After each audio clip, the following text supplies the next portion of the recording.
Thank you Jesus, thank you Jesus, thank you father. ಪರಲೋಕದಲ್ಲಿರುವ ನನ್ನ ತಂದೆ, ನಿನ್ನ ನಾಮಕ್ಕೆ ಸ್ತೋತ್ರವಾಗಲಿ ಸ್ವಾಮಿ. ಅದ್ಭುತವನ್ನು ಮಾಡುವಾಗ ನೀನಾಗಿದೆ ಸ್ವಾಮಿ. ಇವತ್ತಿನ ವಾಕ್ಯ ಭಾಗದಲ್ಲಿ ಪ್ರತಿಯೊಬ್ಬರನ್ನ ಬಿಡುಗಡೆ ಕೊಡುವುದಕ್ಕಾಗಿ ಸ್ತೋತ್ರ. ಪ್ರತಿಯೊಬ್ಬರ ಜೀವಿತದಲ್ಲಿ ಬಿಡುಗಡೆ ಆಗುವುದಕ್ಕಾಗಿ ಸ್ತೋತ್ರ ಸ್ವಾಮಿ. ನೀನು ನಿನ್ನ ವಾಕ್ಯವು ಸತ್ಯ ರೀತಿಯಲ್ಲಿ ಅವರ ಜೀವಿತದಲ್ಲಿ ಪ್ರಕಟಿಸುವುದಕ್ಕಾಗಿ ಬೇಡಿಕೊಳ್ಳುತ್ತದೆ ರಾಜ. ಅವರು ಮಾಡುತ್ತಿರುವ ಪ್ರತಿಯೊಂದು ಕಾರ್ಯದಲ್ಲಿ ನಿನ್ನ ನಾಮ ಮಹಿಮೆ ಉಂಟಾಗಲಿ ಸ್ವಾಮಿ. ನಿನ್ನ ಪ್ರಾರ್ಥನೆ ಮಾಡುವಾಗ ಕೂಡ ನಿನ್ನ ಅಭಿಷೇಕಗಳಲ್ಲಿ ಸ್ವಾಮಿ, ವಾಕ್ಯದ ಭಾಗದಲ್ಲಿ ಸ್ವಾಮಿ ನಿನ್ನ ಶಕ್ತಿ ಇರುವುದಕ್ಕಾಗಿ ಸ್ತೋತ್ರ.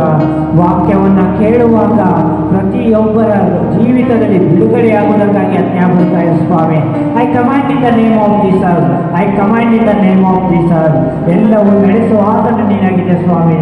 ಸರ್ವಶಕ್ತನಾದ ದೇವರೇ, ಪರಿಶುದ್ಧವಾದ ಕ್ರಿಸ್ತ ಯೇಸುವಿನ ನಾಮದಲ್ಲಿ ಬೇಡಿಕೊಳ್ಳುತ್ತದೆ. ಆಮೇಲೆ ಆಮೇಲೆ ಆಮೇಲೆ ಎಲ್ಲರೂ ವಾಕ್ಯ ಭಾಗದಲ್ಲಿ ನೋಡುವಾಗ ಇವತ್ತಿನ ಕ್ರಿಸ್ತನ ಕೊಟ್ಟಿರುವ ವಾಕ್ಯವು ಎಲ್ಲರ ಜೀವಿತದಲ್ಲಿ ಬದಲಾವಣೆಯ ವಾಕ್ಯವಾಗಿದೆ. ಇವತ್ತಿನ ವಾಕ್ಯ ಯಾವ ರೀತಿ ಇದೆ ಅಂದರೆ, ರೋಗದಲ್ಲಿರುವವರಿಗೆ ಬಿಡುಗಡೆಯ ಸಮಯವು ಈ ಸಮಯವಾಗಿದೆ. ಕ್ರಿಸ್ತನ ಆತ್ಮನು ಈ ರೀತಿಯಾಗಿ ಹೇಳ್ತಿದ್ದಾನೆ, ಈ ಸಮಯವು ನಿಮ್ಮ ಬಿಡುಗಡೆಯ ಸಮಯವಾಗಿದೆ. ಇವತ್ತಿನ ವಾಕ್ಯ ಭಾಗವನ್ನು ನೋಡೋಣ. 1 ಪೇತ್ರ 7ನೇ ಅಧ್ಯಾಯ 24ನೇ ವಚನ, ಕ್ರಿಸ್ತನ ಬಾಸುಂಡೆಗಳಿಂದ ಗುಣವಾಗುತ್ತೆ ಅಂತೇಳಿ ದೇವರ ವಾಕ್ಯ ಹೇಳಿದ ಪ್ರಕಾರವಾಗಿ ಇವತ್ತು ದೇವರ ಆತ್ಮನ ನಿಮಗಾಗಿ ಹೇಳ್ತಿದ್ದಾನೆ. ನೀವು ನಂಬಿ ನನ್ನ ವಾಕ್ಯವನ್ನು ನಡೆದರೆ ನಿಮ್ಮ ಜೀವಿತದಲ್ಲಿ ಇವತ್ತು ಬಿಡುಗಡೆಯ ಸಮಯ. I command in the name of Jesus. ವಾಕ್ಯವನ್ನು ನಾವು ನೋಡೋಣ. ವಾಕ್ಯವನ್ನು ಆಳವಾಗಿ ನಾವು ನೋಡುವಾಗ ದೇವರ ವಾಕ್ಯ ಈ ರೀತಿಯಾಗಿ ಹೇಳುತ್ತೆ, ನೀವು ಆತನಲ್ಲಿ ನಂಬಿಕೆ ಇಟ್ಟಾಗ ನೀವು ಬೇಡಿಕೊಂಡಿರುವ ಪ್ರತಿಯೊಂದು ಕಾರ್ಯವು ನಿಮ್ಮ ಜೀವಿತದಲ್ಲಿ ಆಗುತ್ತೆ. ಅದೇ ರೀತಿಯಾಗಿ ಇವತ್ತಿನ ವಾಕ್ಯ ಆತನ ಬಾಸುಂಡೆಗಳಿಂದ ಗುಣವಾಗುತ್ತೆ. ಈಗಿನ ರೀತಿಯಾಗಿ ನಾವು ನೋಡ್ಬೋದು, ಲೋಕದಲ್ಲಿ ತುಂಬ ಅನಾರೋಗ್ಯದ ತೊಂದರೆಯಲ್ಲಿದ್ದಾರೆ. ಆದರೆ ಕ್ರಿಸ್ತನು ಹೇಳ್ತಿದ್ದಾನೆ, ಆತನ ಬಾಸುಂಡೆಗಳಿಂದ ನಿಮಗೆ ಗುಣವಾಗುತ್ತೆ. ಯಾವ ರೀತಿ ಆತನ ಬಾಸುಂಡೆಗಳಿಂದ ನಮಗೆ ಗುಣವಾಯಿತು? ಯಾರ ಬಾಸುಂಡೆಗಳಿಂದ ನಮಗೆ ಗುಣವಾಯಿತು? ಎಲ್ಲಿ ಯಾವಾಗ ನಮಗೆ ಬಾಸುಂಡೆಗಳಿಂದ ಗುಣವಾಯಿತು? ದೇವರ ನಾವು ಆಳವಾಗಿ ನೋಡೋಣ. ಓ ಸ್ತೋತ್ರ ರಾಜ, ಕ್ರಿಸ್ತನು ನಮಗೋಸ್ಕರ ಭೂಲೋಕಕ್ಕೆ ಮನುಷ್ಯನಾಗಿ ಆತನು ಬಂದ. ಆಮೇಲೆ ಯಾವುದಕ್ಕಾಗಿ ಆತನು ನಮಗೋಸ್ಕರ ಬಂದ ಅಂದರೆ, ಆತನು ಭೂಲೋಕಕ್ಕೆ ದೇವ ಕುಮಾರನಾಗಿರುವ ಕ್ರಿಸ್ತನು ನಮಗೋಸ್ಕರ ಮನುಷ್ಯನಾಗಿ ಬಂದ. ಯಾವುದಕ್ಕೋಸ್ಕರ? ನಮ್ಮನ್ನು ನಿಮ್ಮನ್ನ ಬಿಡುಗಡೆ ಮಾಡುವುದಕ್ಕಾಗಿ. ನಾವು ಯಾವ ರೋಗದಲ್ಲಿ ಕೂಡ ಇದ್ದು ಕೂಡ ಸೌಖ್ಯ ಮಾಡುವುದಕ್ಕಾಗಿ ಆತನು ಬಂದ. ದೇವ ಮಕ್ಕಳೇ, ನಾವು ನೋಡುವುದು ಕ್ರಿಸ್ತನು ದೇವ ಕುಮಾರನಾಗಿದ್ದ. ಆತನು ಯಾಕೆ ಆತನು ಮನುಷ್ಯ ರೀತಿಯಲ್ಲಿ ಬಂದ ಅಂದರೆ, ಆತನು ನಿನ್ನನ್ನು ಬಿಡುಗಡೆ ಮಾಡುವುದಕ್ಕಾಗಿ, ನಮ್ಮನ್ನು ಬಿಡುಗಡೆ ಮಾಡುವುದಕ್ಕಾಗಿ. ಆತನು ಎಲ್ಲಕ್ಕೂ ಶಕ್ತನಾಗಿದ್ದ. ಆತನಿಂದ ಬರುವ ಪ್ರತಿಯೊಂದು ಶಬ್ದವು ಆತನ ಒಂದೇ ಮಾತಿನಿಂದ ಪ್ರಕಟಿಸುತ್ತಿತ್ತು.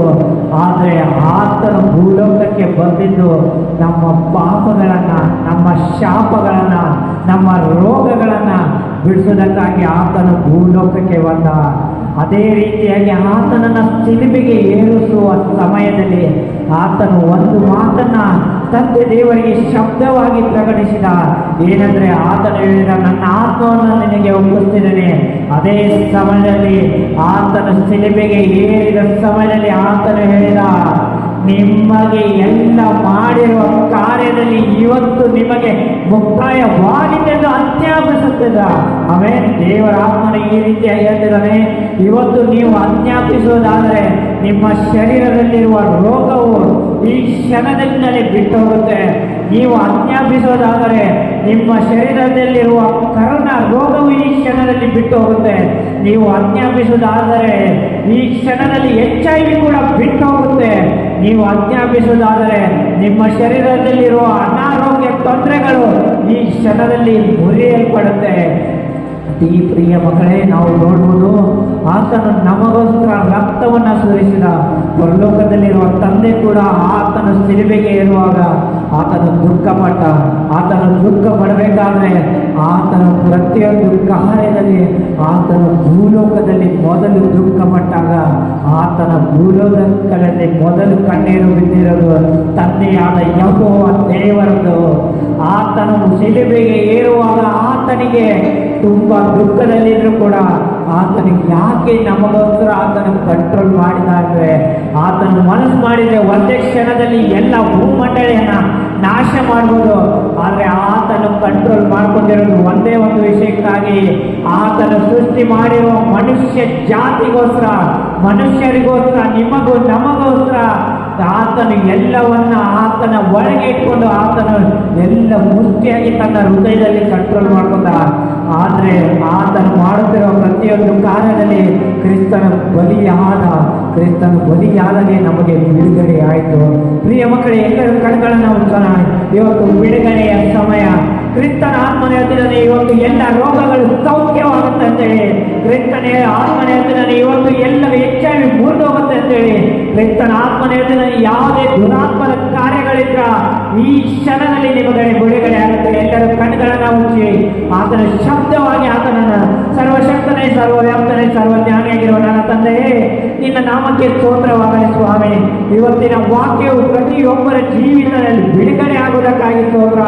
ಅಜ್ಞಾಪಿಸ್ತಾ ಇದ್ದಾನೆ ಸ್ವಾಮಿ, ರೋಗ ಸೌಖ್ಯವಾಗುವುದಕ್ಕಾಗಿ ಅಜ್ಞಾಪಿಸ್ತಾ ಇದ್ದೇನೆ. ನಿನ್ನ ವಾಕ್ಯವು ನಿನ್ನ ಜೀವಿತದಲ್ಲಿ ಬಿಡುಗಡೆ ಉಂಟಾಗಲಿ ಸ್ವಾಮಿ. ಅವ ನಿನ್ನ ವಾಕ್ಯವು ಸತ್ಯದ ವಾಕ್ಯವೇ ನೀನಾಗಿದೆ ಅಂತೇಳಿ ನಿನ್ನ ಸತ್ಯವೇದ ಹೇಳಿದ ಪ್ರಕಾರವಾಗಿ ಪ್ರತಿಯೊಬ್ಬರ ಜೀವಿತದಲ್ಲಿ ರೋಗ ಸೌಖ್ಯವಾಗುವುದಕ್ಕಾಗಿ ಸ್ತೋತ್ರ ಅಪ್ಪ. ರೋಗ ಸೌಖ್ಯ ಮಾಡಿದ್ದಕ್ಕಾಗಿ ಸ್ತೋತ್ರ. ಎಲ್ಲ ಬಿಡುಗಡೆ ಕೊಟ್ಟಿದ್ದಕ್ಕಾಗಿ ಸ್ತೋತ್ರ. ಎಲ್ಲ ಪರಿಶುದ್ಧವಾದ ಕ್ರಿಸ್ತ ಯೇಸುವಿನ ನಾಮದಲ್ಲಿ ಬೇಡಿಕೊಳ್ಳುವುದರಂತೆ. ಆಮೇನ್, ಆಮೇನ್, ಆಮೇನ್.